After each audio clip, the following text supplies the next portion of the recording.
चलिए मंगलाचरण करते हैं। तिहुवण तिलयं देवं वन्दिता तिहुवणिन्द परिपूज्यं वोच्छम अणुपेहाओ भवीय जनानंद जननियो। बोलिए श्री 1008 शांतिनाथ भगवान की जय। आचार्य श्री कुमार स्वामी की जय। आचार्य गुरुवर विद्यासागर समय सागर जी महाराज की जय। निर्यापक श्रमण मुनि पुंगव श्री 108 सुधा सागर जी महाराज की जय। हम सभी बड़े ही सौभाग्यशाली हैं जो हमें आचार्य कुमार स्वामी के महान ग्रंथ कत्तिगेयानुपेक्षा कार्तिकेयानुप्रेक्षा के अध्ययन का अवसर मिल रहा है। 12 भावनाओं का ग्रंथ है। मनन चिंतन इसमें प्रमुखता से करने योग्य है। हम सभी आज 2 गाथाओं का अध्ययन करेंगे। गाथा क्रमांक 40 और 41। दोनों गाथाएं संसार भावना को आगे बढ़ा रही हैं। चलिए प्रारंभ करते हैं। गाथा क्रमांक 40। उच्चारण। तत्तो तत्तो आधाता पुराता तत्तो णीसरीदूणम णीसरीदूणम जायदि जायदि तिर्येषु तिर्येषु बहु वियप्पेषु आधापा पुरपा वियप्पेषु बहु वियप्पेषु तत्थ अधता थ तत्थ वि पावदि पावदि दुःखम अधका ख दुःखम गभ्भे अधबाभ गभ्भे वि य क्षेयणादीयम क्षेयणादीयम तत्तोणीसरिदूणम तत्तोणीसरिदूणम जायदि तिर्येषु बहुवियप्पेषु जायदि तिर्येषु बहुवियप्पेषु तत्थ विपावदि दुःखम तत्थ विपावदि दुःखम गभ्भे विय क्षेयणादीयम गभ्भे विय क्षेयणादीयम।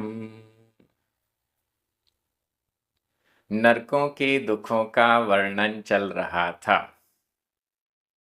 जैसे तैसे नरकों का इतना लंबा समय बिताकर निकलते हैं। तत्तो वहां से तत्तो वहां से वहां नरक से नीसरिदूणम निकलकर नीसरिदूणम यह संबंधक भूत कृदंत का प्रयोग है। यहाँ पर दूणम यह प्रत्यय लगा हुआ है। संबंधक भूत कृदंत में 8 प्रत्यय लगते हैं। ऊण ऊणम दूण दूणम अ य और ता। यहाँ पर दूणम प्रत्यय है।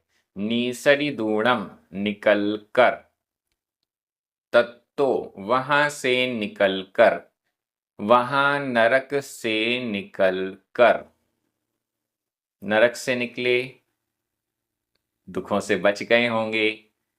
अब तो सुख ही सुख मिलना चाहिए। नहीं, ऐसा नहीं है। नरक के दुखों से निकल भी गए तो कहाँ पहुंचेंगे? जायदि उत्पन्न होता है।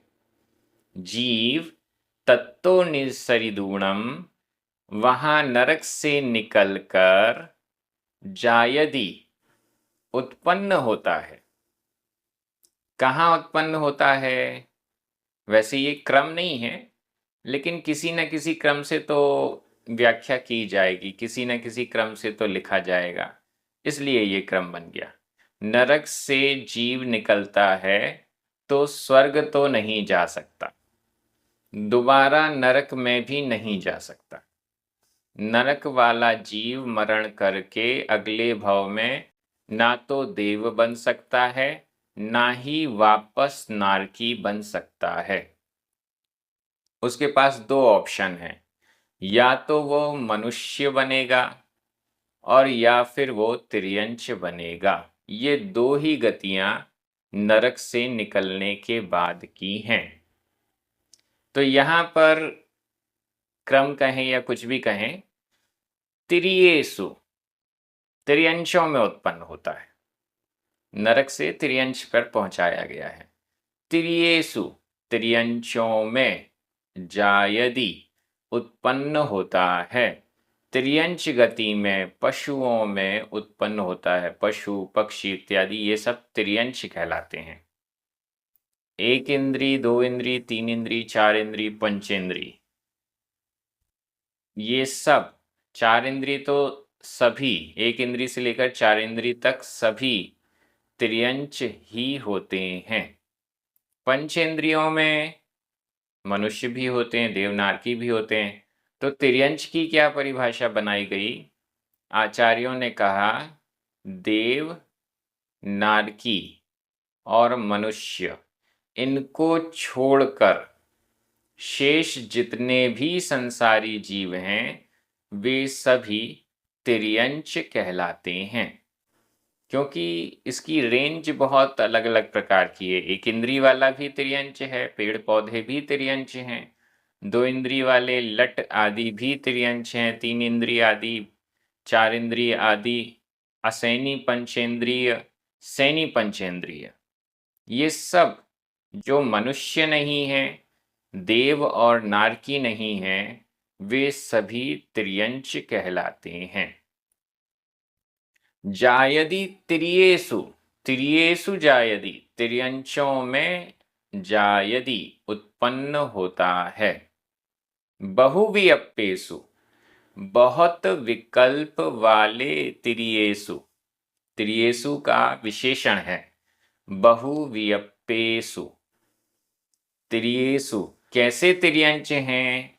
बहुवियप्पेसु, बहुत विकल्प वाले, बहुत प्रकार वाले। तिर्यंच कोई एक प्रकार का नहीं होता है, बहुत सारे तिर्यंच, एक इंद्री, दो इंद्री, तीन इंद्री, चार इंद्री, एक इंद्रियों में भी पृथ्वी का एक, जल का एक, अग्नि का एक, वायु का एक, वनस्पति का एक, दो इंद्रियों में भी ऐसे ऐसे कर करके पूरे तिर्यंचों में यदि हम विकल्प देखेंगे, वैरायटी देखेंगे, भिन्नता देखेंगे, तो वहाँ पर बहुत सारी भिन्नताएं हमें आसानी से दिखाई दें। कोई तिर्यंच हैं मन से सहित हैं, संगी हैं, कोई तिर्यंच मन से रहित हैं, असंगी हैं, अलग अलग प्रकार का आकार है उनका, अलग अलग रंग है उनका। इस दृष्टि से बहुवियप्पेसु, बहुत विकल्पों से सहित तिर्येसु, तिर्यंचों में जायदि उत्पन्न होता है। तत्थ वहां, वी भी, तत्थ वी वहां पर भी तिर्यंचों में उत्पन्न होता है। तत्थ वी वहां भी तिर्यंच गति में भी पावदी प्राप्त करता है,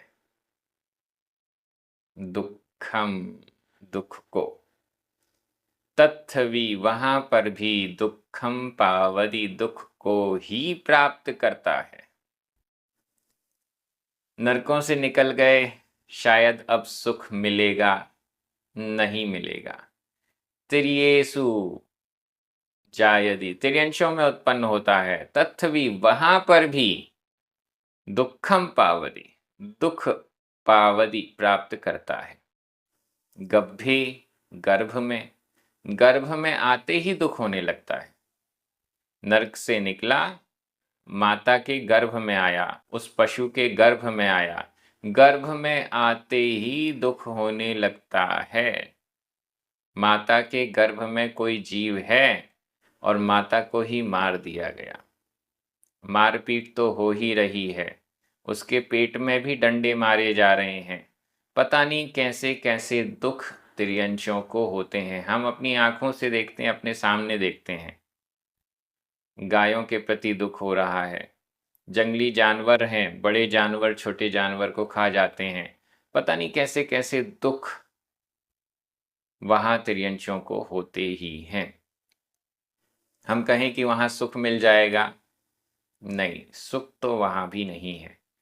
पावदी दुखम, दुख प्राप्त करता है। गभ्भेवी, गर्भ में भी, गर्भ में भी दुख प्राप्त करता है और गर्भ से बाहर आने के बाद भी दुख ही प्राप्त करता है। क्षेयणादियम, य और क्षेयणादियम, यहां संधि विच्छेद कर देते हैं। क्षेयण, णा में छोटा आ, आदियम, बड़ा आ, छोटा आ और बड़ा आ मिलकर बड़ा आ हो गया। क्षेयण आदियम, क्षेयण, छेदन, छेदन, आदिक, दुखम, दुखों को, दुख को पावदी प्राप्त करता है। पशुओं के शरीर को छेदा जाता है, भेदा जाता है, मारा पीटा तो जाता ही है। भूख प्यास का दुख तो होता ही है। पशु बोल नहीं पाते कि मुझे भूख लगी है, मुझे प्यास लगी है। पानी मिलता नहीं है, जंगल में भी हैं तो पता नहीं कहाँ पर पानी है, भटक रहे हैं। भोजन की सामग्री है नहीं, भटक रहे हैं, कुछ का कुछ खा रहे हैं।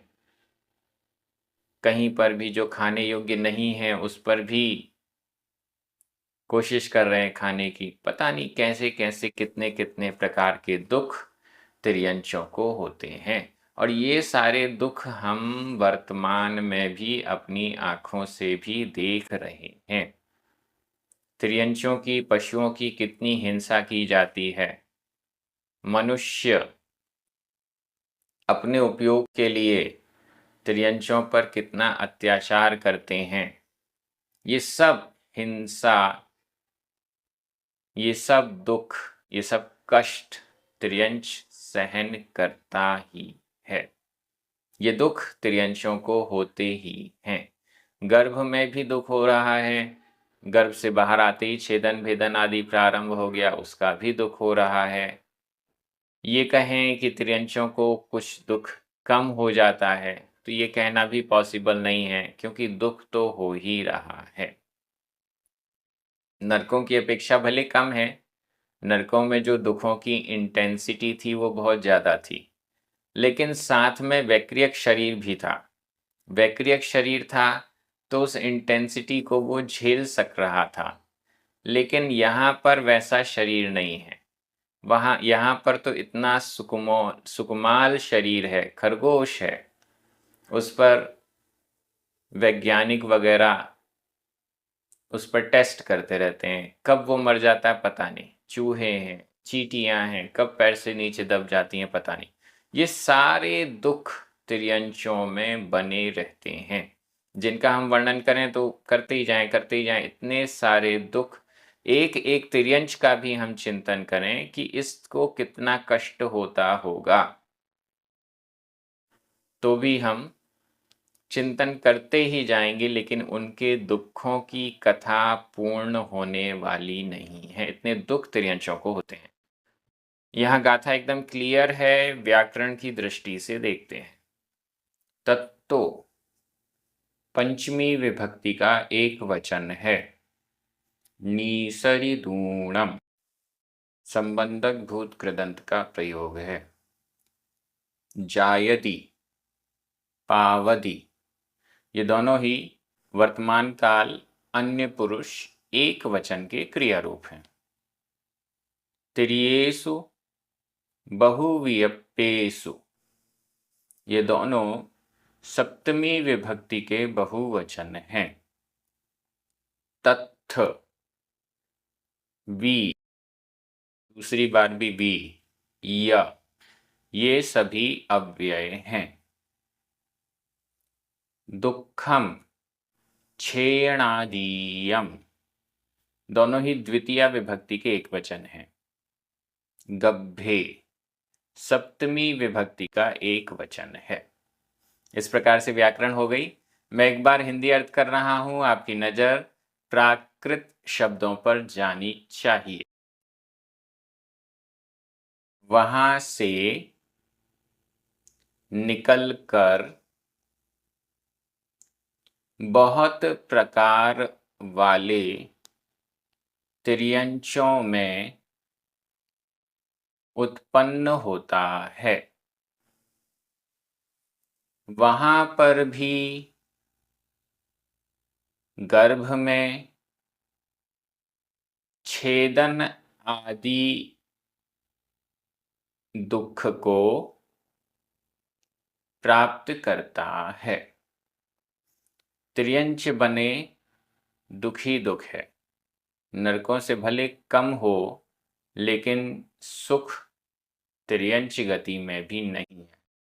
अगली गाथा में चलते हैं, इसी को और आगे बढ़ाया जा रहा है। गाथा क्रमांक 41, उच्चारण। तिर्येहि, तिर्येहि, खज्जमाणो, आधा जा पूरा जा, खज्जमाणो, खज्जमाणो, दुट्ठ, आधा ट ठ, दुट्ठ, मनुष्येहि, आधा सा पूरा सा, मनुष्येहि, दुट्ठ मनुष्येहि, दुट्ठ मनुष्येहि, हम्ममाणो, आधा मा पूरा मा, हम्ममाणो, हम्ममाणो, वि, वि, संवत्थ, आधा वा पूरा वा, आधा ता और था, संवत्थ, वि, संतट्ठो, आधा टा ठा, संतट्ठो, भय दुःखम, आधा का खा, भय दुःखम, विसहदे, विसहदे, भीमम, भीमम।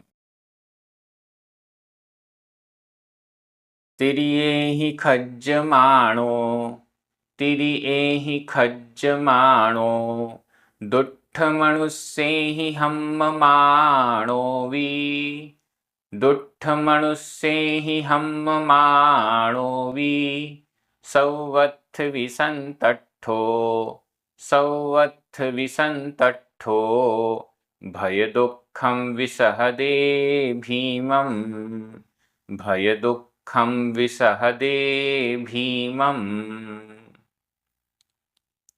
और कौन से दुख होते हैं जो तिर्यंच भोगता है? तिर्येहि खज्जमाणो, तिर्येहि, तिर्यंचों के द्वारा, अन्य जानवरों के द्वारा, बलवान पशुओं के द्वारा, तिर्येहि, तिर्यंचों के द्वारा, खज्जमाणो, खाया जाता हुआ। एक पशु दूसरे पशु को मारकर खा जाता है। हिंसक प्राणी, सिंह आदि निर्बल पशुओं को मारकर खाते हैं। यही इनका भोजन है। तिर्येहि, तिर्यंचों के द्वारा, खज्जमाणो, खाया जाता हुआ, तिर्यंचों के द्वारा खाया जाता हुआ हमेशा पशु भयभीत ही रहता है। पता नहीं कब कौन बलवान पशु कहाँ से आएगा और उस छोटे निरीह प्राणी को मारकर खा जाएगा। तिर्येहि खज्जमाणो, तिर्यंचों के द्वारा खाया जाता हुआ। और क्या है? केवल तिर्यंच ही उसे मारते हैं, खाते हैं।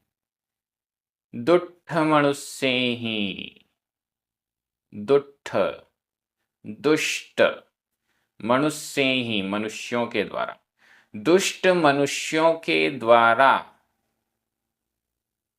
हम मानो भी, दुष्ट मनुष्यों के द्वारा भी हम मानो, मारा जाता हुआ, हनन किया जाता हुआ। दुष्ट मनुष्य भी शिकार आदि के लिए निरीह प्राणियों को मार देते हैं। दुष्ट मनुष्य भी भोजन आदि के लिए, अन्य अन्य कार्यों के लिए, उनकी चमड़ी के लिए, उनके सींग के लिए, उनके नाभि में रहने वाले कस्तूरी के लिए, पता नहीं किस किस चीज के लिए पशुओं को, तिर्यंचों को मार देते हैं। दुष्ट मनुष्य ही, दुष्ट मनुष्यों के द्वारा, हम मानो, मारा जाता हुआ भी। सर्वत्र विसंतट्ठो, कहीं पर भी सुख नहीं है। सर्वत्र, सर्वत्र, हर जगह, जहां भी जाता है पशु, हर जगह संतट्ठो, संत्रस्त रहता है। जंगल में रहता है तो उसे पशुओं से डर रहता है। पशु कभी भी, कोई भी पशु उसे मार सकता है, खा सकता है। और अगर मनुष्यों के आसपास भी रहता है, जंगल से बाहर मनुष्यों के आसपास कहीं रहता है, तो दुष्ट मनुष्य भी उसे मार देते हैं। यहां पर एकदम स्पष्ट किया जा रहा है, कोई तिर्यंच है तो उसे तिर्यंचों से तो डर है ही, तिर्यंच तो उसे मारते ही हैं, खा ही जाते हैं। दुष्ट मनुष्य भी तिर्यंचों को, पशुओं को मार देते हैं। बलि आदि के निमित्त से, शिकार आदि के निमित्त से, उपकरण बनाने के निमित्त से पशुओं की हिंसा की जाती है। इस कारण से सर्वत्र विसंतट्ठो, सर्वत्र, सर्वत्र, हर जगह, जहां पर भी पशु जाता है, सर्वत्र, सर्वत्र, हर जगह, हर स्थान पर भी संतट्ठो, संत्रस्त रहता है, दुखी रहता है, सताया हुआ रहता है, भयभीत रहता है। संतट्ठो, संत्रस्त, संत्रस्त रहता है। और भय दुखम विसहदे, विसहदे सहन करता है।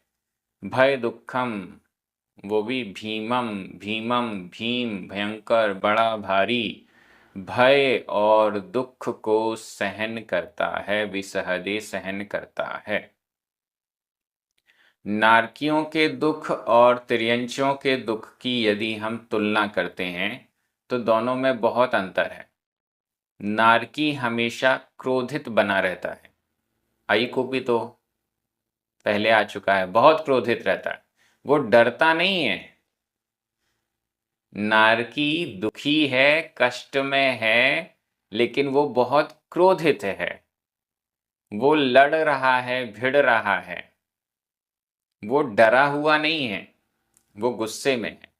लेकिन यहां पर जो तिर्यंच है वो डरा हुआ है, वो किसी से भिड़ नहीं रहा, वो मारा जा रहा है, वो खाया जा रहा है, वो परेशान हो रहा है, वो हर जगह डर के मारे छुप छुप के इधर उधर हो रहा है।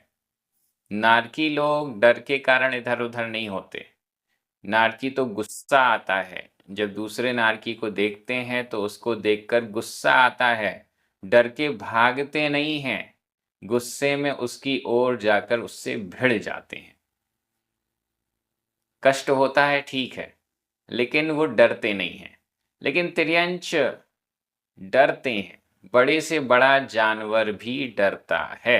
वो कोशिश करता है कि जिसको हम शिकार बना रहे हैं वो तो उससे भी डर के छुप के फिर शिकार करता है। मनुष्यों से तो सभी डरते ही हैं, और दुष्ट मनुष्य तो ऐसे होते हैं जो जंगल के जंगल को साफ कर देते हैं, हजारों पशुओं को मार देते हैं, पता नहीं क्या करते हैं, कितना कितना। तो इस कारण से अब देखिए यहाँ पर तिर्यंचों के द्वारा खाया जाता है और दुष्ट मनुष्यों के द्वारा खाया जाता है। ये नहीं कहा कि दुष्ट तिर्यंचों के द्वारा खाया जाता है। तिर्यंचों के पास ऑप्शन नहीं है। तिर्यंच चाहे दुष्ट हो चाहे सामान्य हो, उसे अन्य पशुओं को मारकर खाना ही पड़ता है, दूसरा ऑप्शन नहीं है। लेकिन मनुष्यों के पास ऑप्शन है। मनुष्य चाहें तो बिना किसी पशु को मारे भी अपना जीवन जी सकते हैं।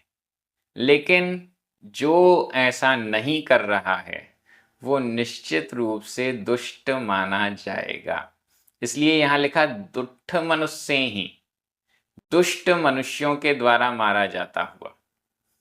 इससे एक बात और क्लियर है, जो जानबूझकर बड़े बड़े जीवों को मार रहा है, गलती से कोई चींटी पैर के नीचे आ गई, हम देखकर चल रहे थे फिर भी आ गई, कोई बात नहीं, बड़ा अपराध नहीं है। लेकिन जानबूझ के बड़े बड़े जीवों को, पशुओं को, पक्षियों को मार रहे हैं, पिंजरे में बांध कर रख रहे हैं, उन्हें सता रहे हैं इत्यादि, तो ऐसा करने वाला मनुष्य निश्चित ही दुष्ट माना जाएगा, दुष्ट है। तिर्यंच दुष्ट ना भी हो तो भी उसके द्वारा दूसरा पशु सताया जा सकता है। एक हाथी है, नहीं चाहता कि वो किसी जीव को मारे, लेकिन उसका शरीर इतना बड़ा है कि उस शरीर के कारण दूसरे जीव को कठिनाई हो सकती है, परेशानी हो सकती है। गाय के बड़े बड़े सींग हैं, बैल के बड़े बड़े सींग हैं, वो अगर किसी को मारना नहीं भी चाहता है तो भी उसके सींग से किसी को कुछ नुकसान हो सकता है। बहुत सारी चीज़ें इसमें हम विचार कर सकते हैं। तो यहाँ बहुत अच्छा दुष्ट शब्द का प्रयोग मनुष्यों के साथ किया, तिर्यंच के साथ नहीं किया। दूसरी बात, सर्वत्र वो त्रस्त है। तिर्यंच कहीं पर भी जाता है वो डरा हुआ ही है।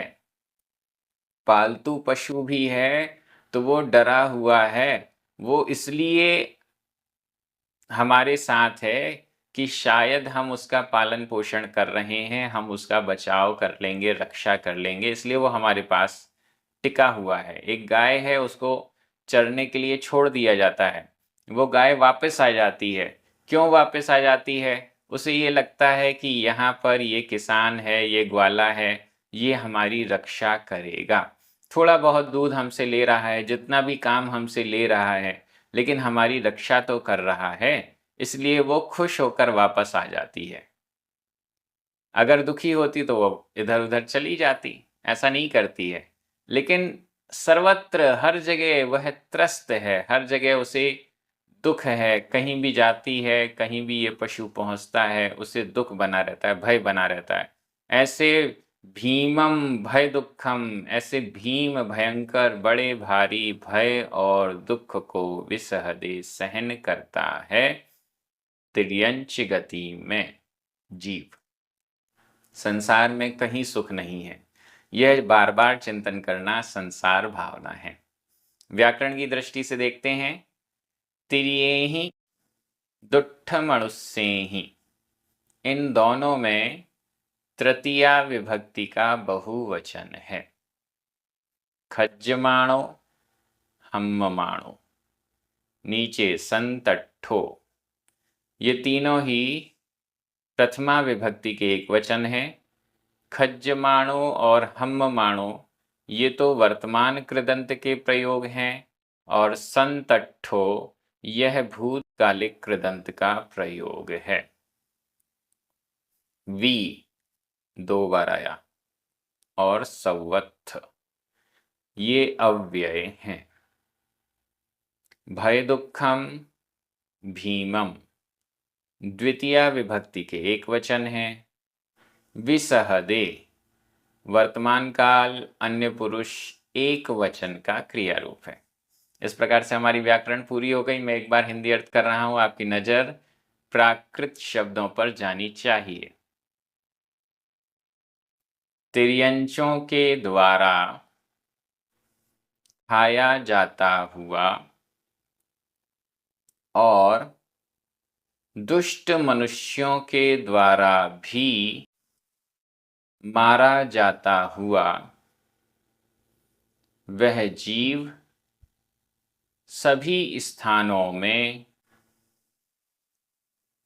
संत्रस्त होता है और भयंकर भय और दुख को सहन करता है। इस प्रकार से ये दोनों गाथाएं हो गईं। तिर्यंच गति में क्या दुख हैं उनका चिंतन, उनका मनन यहाँ पर इन दोनों गाथाओं के माध्यम से हम सभी कर रहे हैं। तिर्यंचों में और भी बहुत सारे दुख होते हैं। आप चाहें तो YouTube के कमेंट बॉक्स पर आप कोई जितने आपको दुख नज़र आ रहे हैं, वैसे तो बहुत सारे हैं, फिर भी जितने आपको नज़र आ रहे हैं आप YouTube चैनल के कमेंट बॉक्स में ज़रूर लिखें। इसके आगे भी हमारी चर्चा इसी प्रकार से आगे बढ़ेगी। ये बहुत अच्छा ग्रंथ है, भावनात्मक ग्रंथ है, सरल है, बड़ी आसानी से समझ में आ रहा है और आनंद को भी उत्पन्न करने वाला है। इस दृष्टि से सभी को स्वाध्याय के लिए प्रेरित कीजिए। YouTube चैनल को जरूर सब्सक्राइब कीजिए। जिनवाणी स्तुति करें, 9 बार नमोकार मंत्र पढ़ें। सभी को जय जिनेंद्र।